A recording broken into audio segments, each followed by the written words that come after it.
Hi, it's Madison, and we're talking with one of the organizers of TEDx, Gonzalo Hall. Gonzalo, thank you for taking part in this. You have your own thing going. I looked you up. You are one of the big guys behind getting people to be digital nomads. So before we start talking about how you're linked into TEDx and also the director of the Roatán Tourism Bureau, tell me how that expertise and experience has brought you to Roatan. Thank you so much for having me. The truth, I work with different governments around the world. I was a digital nomad first, and then I got to create projects for governments like Madeira Island in Portugal, Cabo Verde in Africa, and even Brazil. I work with Rio de Janeiro and Pipa to attract digital nomads there. So my experience as a digital nomad led me to learn a lot about what we are looking for as a community, as a human community. And it's a lot about a good place to sleep, about having co-working spaces, good food, cafes, and experiences. So with that knowledge, as a user, I started building communities in partnership with governments to attract people like us and build communities from us for us a little bit. And somehow I got contacted by Roatan, Prospera first, and invited to come here to see the project they are building and to see if I could help bringing more people, make it more digital nomad friendly as well.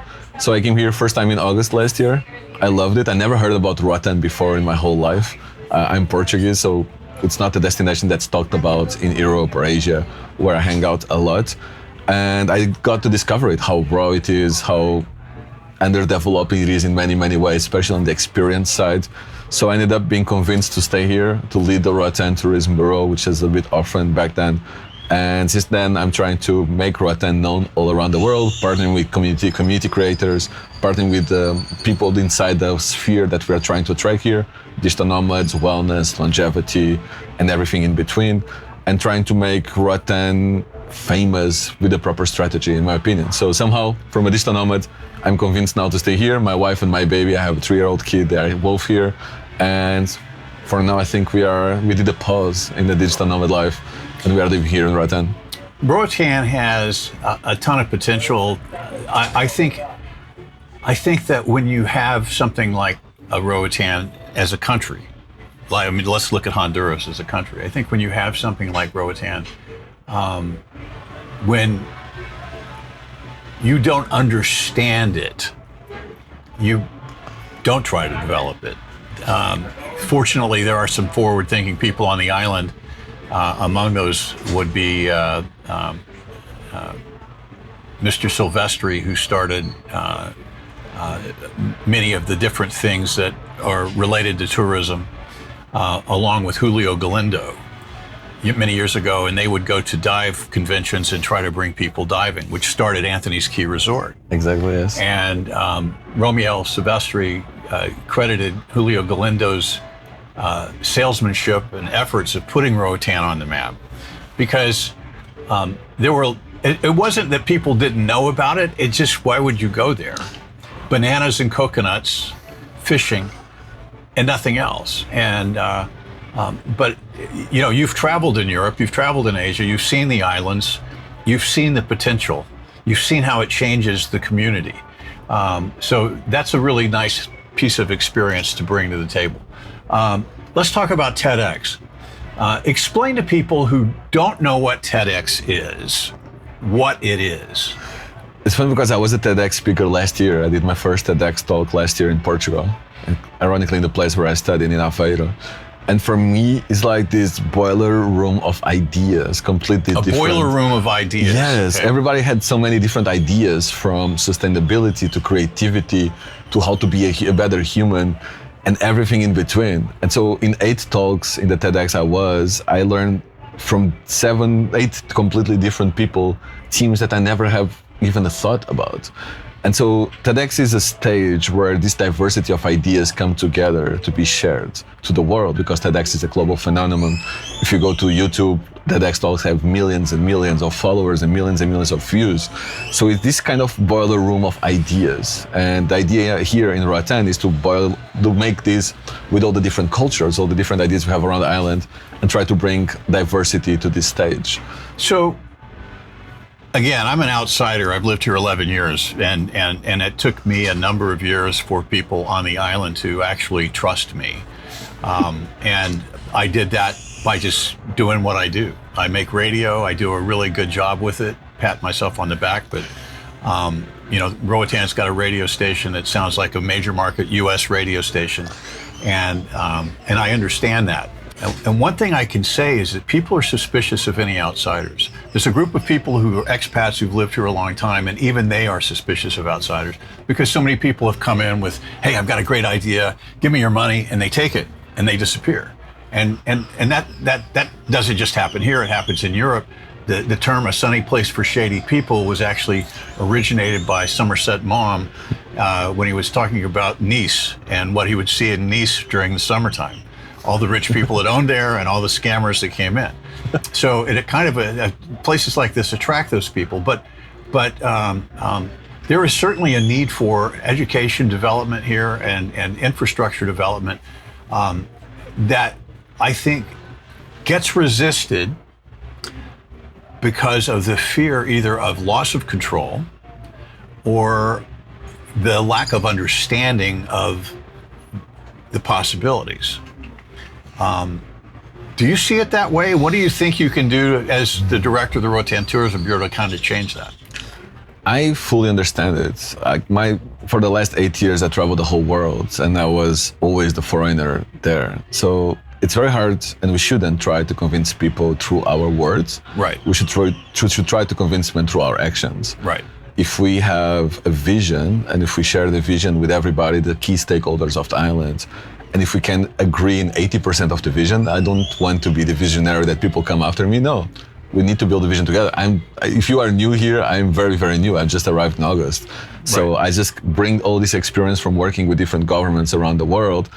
I have a vision for Roatan, which is connected with the culture, the Garifuna community, with Afro-Caribbean community, with wellness and fitness, which is a big trend around the world. But I need the local stakeholders, the hotels, the tourism industry to support us so we can all build together. So I will not ask anyone to trust me. I will just show that I have ideas, that we have a plan of promotion, that we have a vision, and hopefully we can build it together. Because personally, right now, what I feel here is that there is no strong vision of what is Roatan, for who is Roatan, who are we trying to bring to the island, in which conditions? Is it for divers? Is it for families? Is it for wellness? I don't see a vision. I don't see a plan. So we are trying to build it. We can argue is it our job or not to build it and put everyone together. I think if not us, then who? I got lucky enough to have this global experience that I can bring to the table of Roatan. And I'm trying with Roatán Tourism Bureau to bring certain big TV shows. We're trying to bring certain people that can help us tell the story. But first, we need to know which story are we telling about Roatan. For me, it's not clear that anyone right now in the position of telling the story of Roatan is doing so. For me, personally, the story of Roatan is we have one of the most incredible cultures around the world. When I spoke at the Black Travel Summit in the US, everyone went crazy with the Garifuna community. Everybody wants to come here. We are welcoming 3,000 people on the 27th of July from the Black American community that want to meet the Garifuna community. This is huge. Are we actually making sure they have the right vision around the world? I don't think so. I don't think we are doing a good job yet. We have a whole Afro-Caribbean community here. Are we promoting them to the world? No. There is so many things we're not doing. And if we are just selling the beach and the ocean, why are we different from the other Caribbean islands? We are not. We are worse connected than most Caribbean islands. So we need to build our story. We need to share our story. We need to know for who that story is, and then we'll have success. I don't think we are there yet. So I think it's time to start building the story and sharing the story. I know what you're talking about. I think people have an idea, but it's in different segments. It's not cohesive yet. True. And we say spinning our wheels. There's a lot of people that are repeating the same wheel spinning. Whereas if they would take the time to maybe speak to each other or work together, it would move forward faster. And as a person who moved here in 2014, I've seen so many changes. And I say this on the radio, one of the things I hope as it goes forward is that the growth is controlled. I agree. I can speak for San Diego, where they did get involved with the development, and it did not grow rampantly and out of control, where there wasn't zoning properly. There's areas for housing. There's areas for relaxation, real estate. There's education. All of it's considered as a growth plan. You know, and I will also say that, you know, as an observation, there's a lot of land here, and it's raw. Yes. And one quick way to make money is sell your land. The problem is, if that's all you have, and once it's sold, it's gone. And that might buy you a really nice truck and nice house for a couple of years, and then it's over. And so there is a fear among many people that the people that have the land, they've had it for years, don't know the value of it. They don't have the understanding of finances. They don't have. It's like an athlete that gets the big lottery and they get to play for 3 years and then they're finished, and they don't have any preparation for the future. And I think there needs to be some kind of organization that kind of helps them grow forward about, okay, yeah, you got this, but now you need to bank it. You need to find a way to do something with it. And I know that there are a lot of people who do care on the island, a great deal, that have been involved in the growth of it. And they have some amazing stories to tell, and haven't told them yet. So I think that's a good thing. Tell us about the speakers that you know about that are going to be speaking and what they're going to be talking about. We are still closing some of the speakers, so some of them will just be launched next week. That will be interesting. But we definitely have some key themes that we are developing. The first one is sustainability. We live in the Caribbean island. There is no way we can avoid speaking about sustainability. So we'll have Andrea from the Marine Park talking about sustainability, about the work they're doing with the ocean, which is, for me, key for the future of the island. We have a Garifino person, I cannot say yet who it is, but someone who is developing the community and making sure that they have more visibility. We have a Gen Z. We want to give voice to the younger people. I think in many conferences, we lack the younger people. We like to give them the stage because the older people have more knowledge. If we think about the future of Roatan, we need to listen to the young people. And we have some incredible people out in the island, which is very, very interesting.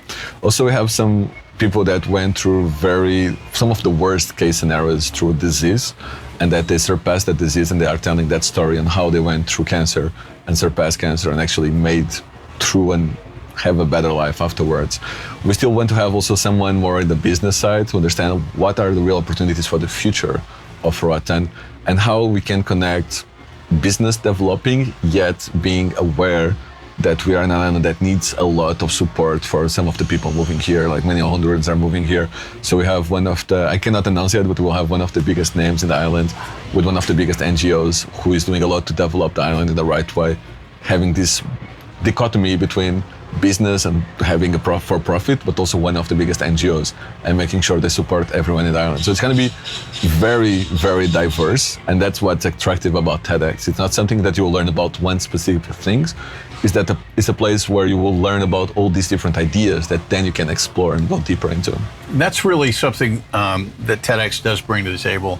As you mentioned, it's a toolkit. It opens up a lot of options and maybe makes you think about things that you didn't consider.